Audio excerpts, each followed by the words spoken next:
అందరూ బాగున్నారా? నేను చాలా బాగున్నానండి. ఈ రోజు మంచి రెసిపీతో మీ ముందరకు వచ్చానండి.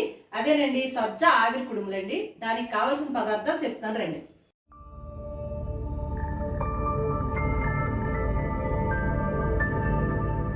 దానికి కావలసిన పదార్థాలు సజ్జలండి. నైట్ అంతా నానబెట్టుకుని తెల్లవారి ఫ్యాన్ గాలిలో ఆరబెట్టుకున్నాను. చక్కగా ఇలాగారిపోవాలి. 1/2 కేజీ సజ్జలకి 1/2 కేజీ బెల్లం అండి. రుచికి సరిపడా సాల్ట్ అండి. మనకి మంచి ఫ్లేవర్ కోసం ఎలచి పౌడర్ అండి. ఇప్పుడు మనం ఇవి మెత్తగా మిక్సీ పట్టుకుందామండి. మరీ మెత్తగా అవసరం లేదు, కొంచెం బరగ్గున్నే పర్వాలేదు.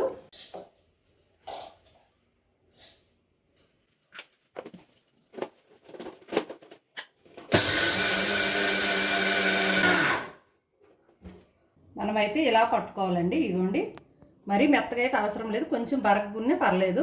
ఈ ఆవిరి కుడుములకి అనమాట మరీ మెత్తగా అవసరం లేదండి. ఇలా పట్టుకోవాలి.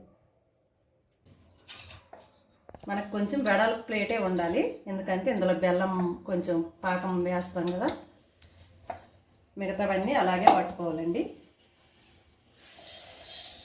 ఇప్పుడు మనం రుచికి సరిపడా ఉప్పు వేసుకుందామండి. వెల్లచి పౌడర్ కూడా 1 స్పూన్ వేసుకుందాం. ఈ బెల్లం ఉంది కదా, ఈ బెల్లం అన్నమాట ఇందులో వేసి స్టవ్ మీద పెట్టుకుందాం. చిన్న టీ గ్లాసు, కొన్ని తక్కువే కానీ టీ గ్లాస్ వాటర్ వేసుకుందాం. ఎందుకంటే ఇది ఎక్కువ పాకం ఏం రావాల్సిన అవసరం లేదు. ఇది కరుగుతుంది. కరిగే లోపల మనం ఇందులో వెల్లచి పౌడర్, సాల్ట్ వేసుకున్నాం కదా, మంచిగా కలుపుకుందాం. ఆహా, ఎంత మంచి వాసన వస్తుందండి. చాలా చాలా కమ్మగా వాసన వస్తుందండి. ఇప్పుడు ఇవి చాలా ఆరోగ్యానికి మంచిదండి. ఈ సజ్జ ఆవిరి కుడుములు అనేది ఆడపిల్లలకైతే ఖచ్చితంగా పెట్టాలండి. మన లేడీస్ బాగా తినాలండి. నడుము నొప్పులు అటు ఉన్న వాళ్ళకి కూడా తగ్గిపోతాయి. చాలా ఆరోగ్యానికి మంచి ఫుడ్ అండి ఇది.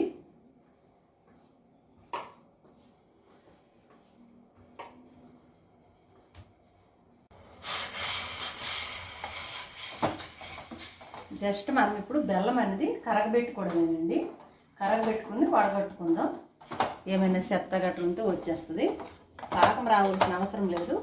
ఒకవేళ మనకి బెల్లం పాకం అనమాట సాలలేదు అనుకోండి, కొన్ని వాటర్ వేసుకొని మెత్తగా పిండి మన చపాతీ పిండిలా కలుపుకుందాం.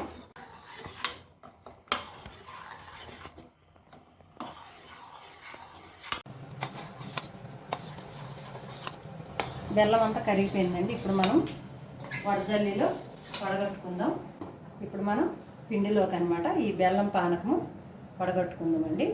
కొంచెం కొంచెం వేసుకుందాం. ఒకవేళ ఎక్కువైనా మళ్ళీ లూజ్ అయిపోద్ది. ఫస్ట్ మనం చేయి పెట్టకూడదండి, ఎందుకంటే వేడిగా ఉంటుంది కదా.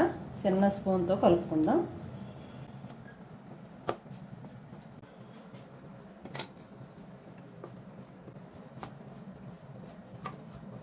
హాఫ్ కేజీ సజ్జలకైతే 1/2 కేజీ బెల్లం కరెక్ట్గా సరిపోద్దండి స్వీటు.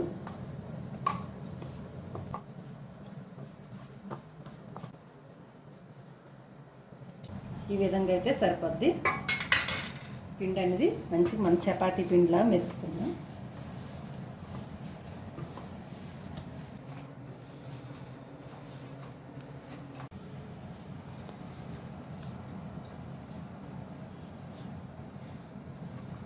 ఇప్పుడు మనం ఇడ్లీ పాత్రలు కూడా పెట్టుకోవచ్చు. లేదనుకుంటే ఇలాంటి చిల్లుల జిబ్బు ఉంటుంది కదండి, ఇందులో చిల్లుల జిబ్బులో ఈ కుడుములన్నీ తయారు చేసి పెట్టుకుందాం.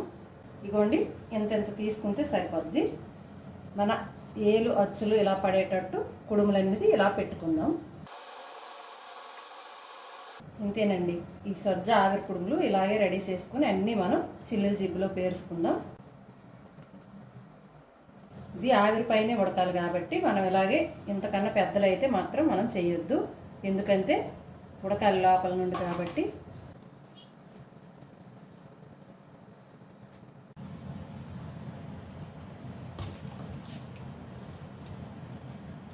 మనం కుడుములన్నీ ఇలా పేర్చుకుందాం.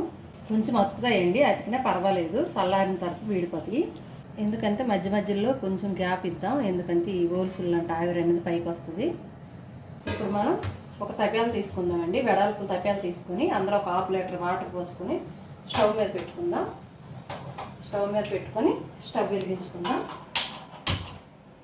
తర్వాత ఇది ఉంది కదండి, ఈ చిల్లుల జిబ్బు దీంట్లో పెడదాం. దీనిపైన కరెక్ట్గా గాలిపోకుండా చక్కగా మూత పెట్టుకుందామండి. 15 నిమిషాల నుండి 20 నిమిషాల్లో ఉడుకుతాయండి. ఒకసారి మనం మధ్యలో చూసుకొని కొంచెం కదపాలండి. ఇప్పుడు మనం మూత తీసి చూసుకుందాం. ఇవ్వండి,